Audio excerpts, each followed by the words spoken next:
नमस्कार। अगर कभी ये सोचा है कि गणित की एक छोटी सी गलती के पीछे आखिर छिपा क्या हो सकता है, तो ये चर्चा आपके लिए ही है।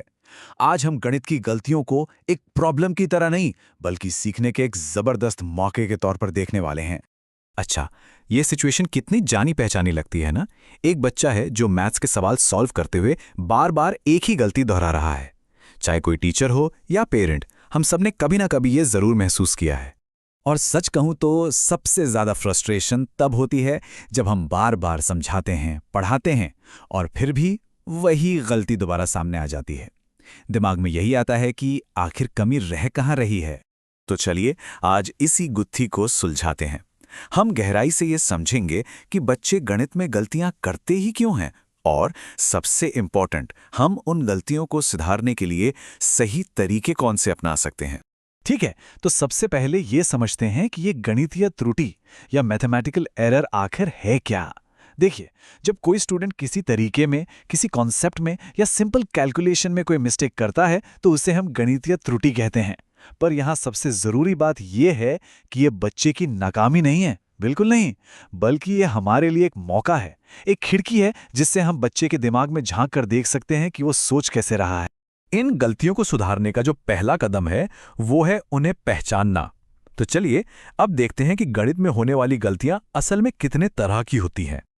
अच्छा, अब यहां एक दिलचस्प बात है। हर गलती एक जैसी नहीं होती।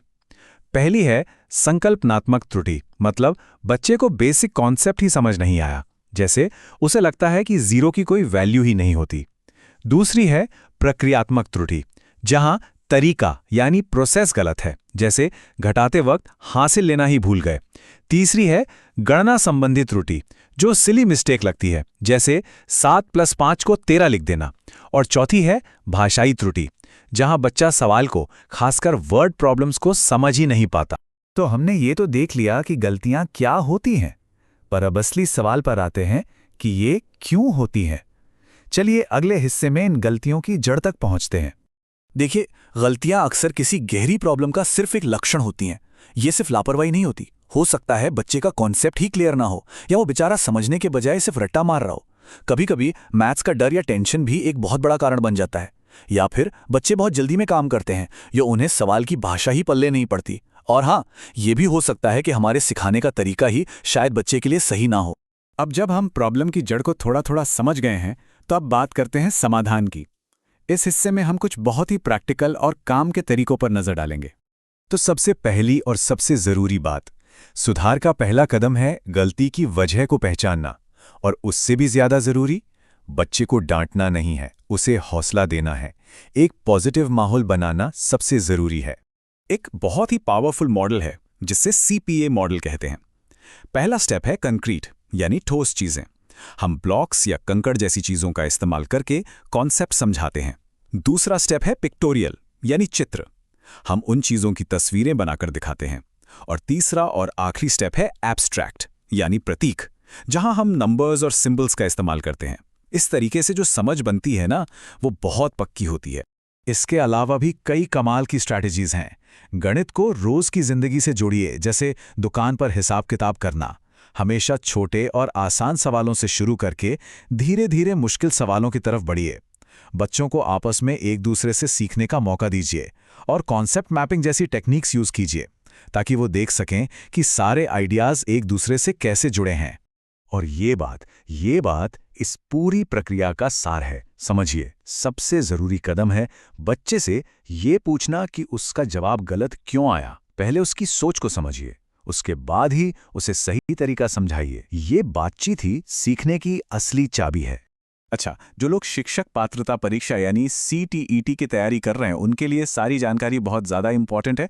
चलिए देखते हैं कि एग्जाम के पॉइंट ऑफ व्यू से ये कैसे काम की है। CTET में ये सवाल अक्सर घूम फिर कर आता है, बच्चों की त्रुटियां क्या दर्शाती हैं। जरा सोचिए, जो कुछ हमने अभी तक डिस्कस किया है, उसके हिसाब से इसका सही जवाब क्या होना चाहिए।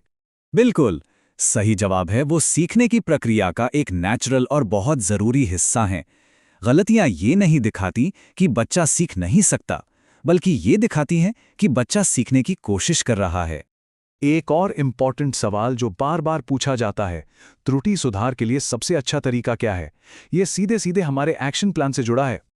और इसका सही जवाब है नैदानिक परीक्षण और उपचारात्मक शिक्षण।